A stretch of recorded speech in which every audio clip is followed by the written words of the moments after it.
Assalamualaikum warahmatullahi wabarakatuh. Saya sebentar ini baru ditelepon oleh jurnalis tentang apa itu perzinaan, tersangkut atau berkaitan dengan berita-berita pejabat-pejabat di Rohil yang kedapatan berduaan di satu kamar. Gini, saya pernah diminta jadi ahli di hadapan penyidik kasus yang mirip. Jadi kasus ya KUHP pasal 411 tentang perzinaan. Ancamannya 1 tahun paling lama, denda 10 juta. Perzinaan adalah satu persetubuhan antara dua kelamin laki-laki ya dengan perempuan.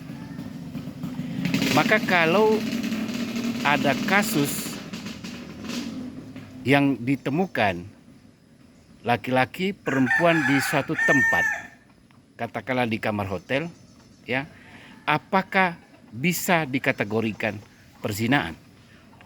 Jawabannya tidak. Hukum ini ada bukti ya. Bukti paling tidak yang berkaitan itu ada sperma ditemukan di sekitarnya ya, sperma yang bersangkutan seorang laki atau kondom berisi cairan yang diduga dalam pembuktian bahwa milik laki-laki atau cairan bekas di kondom itu adalah wanita atau ditemukan sedang melakukan persetubuhan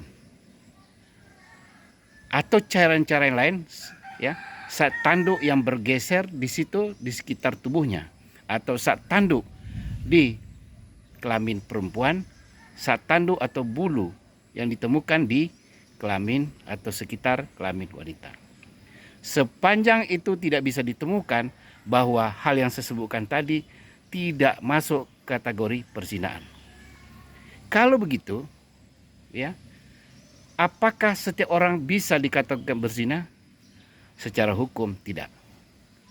Maka kalau itu bisa dibenarkan atau ada putusan di pengadilan bahwa kasus itu tidak ditemukan yang seperti saya sebutkan tadi, bahwa menjadi satu jurisprudensi hukum atau kasus setelah itu.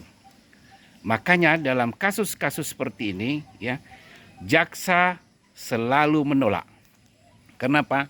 Dianggap tidak cukup bukti. Kalau seperti ini ya, maka laki-laki menjadi jebakan, menjadi rekayasa. Setiap orang dijebak atau disuruh ke kamar mengantarkan sesuatu atau keperluan sesuatu seorang wanita, maka seketika itu dia dijebak, dikatakan perzinaan. Maka hukum itu tidaklah adil. Mungkin saja dia datang sana mengantarkan sesuatu, mungkin saja ada keperluan lain, tetapi bisa rekayasa. Maka kondisi politik ya bisa saja, atau jebakan dan lain-lain, atau sakit hati. Maka di dalam KUHP ada pasal 412 itu kumpul kebo. Ancamannya hanya 6 bulan, denda 10 juta. Itu pun dilihat apa yang dimaksud dengan kumpul kebo. Maka di situ dihadirkan para pakar ahli bahasa dan ahli pidana. Maka saya teringat kasus yang sama, pernah seperti itu saya memberikan pendapat bahwa orang seperti ini ditemukan di satu kamar, dia berduaan tanpa bukti-bukti lain ya. Dia punya alasan lain, dia tidak mengakui bahwa itu tidak masuk kategori pidana pasal 11 KUHP. Inilah penjelasan saya, sehingga bagaimana sebenarnya keterangan-keterangan para pejabat Rohil tadi ya, memberikan satu alasan atau keterangan-keterangan. Maka sepanjang ini misalnya bisa dibuktikan para pihak, istrinya atau suaminya tidak melakukan laporan, maka masuk kategori jurisprudensi delik aduan, maka hukum itu tidak bisa diproses. Inilah perbedaan dengan kasus-kasus pidana umum lainnya, sehingga haknya pelapor adalah suaminya atau istrinya ya. atau salah satu statusnya ya punya suami atau punya istri. Demikianlah penjelasan tentang pidana ini, karena saya sedang menyangkul ada teman-teman menelepon.